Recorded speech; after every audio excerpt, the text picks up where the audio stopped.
நம்ம இந்த சம்மர் ஹாலிடேஸ்க்கு எங்கேயாவது போகலாமா? போகலாமே. என்னைக்கு போகலாம்? மே 1 போலாம்.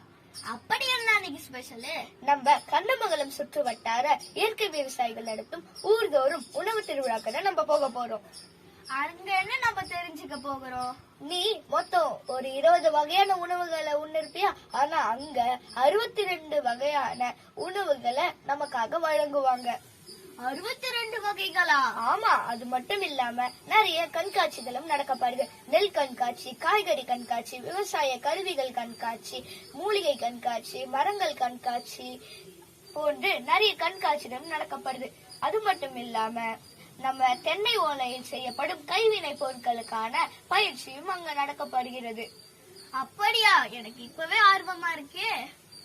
ஆனா அது எங்க நடக்க போகுதுன்னா, நம்ம திருவண்ணாமலை மாவட்டம் கண்ணமங்கலம் பகுதியில் அரசு ஆண்கள் மேல்நிலை பள்ளியில தான் நடக்க போகுது. நாங்க எங்க குடும்பத்தோட வரோம். நீங்களும் உங்க குடும்பத்தோட வந்து கலந்துக்கோங்க. நன்றி, வணக்கம்.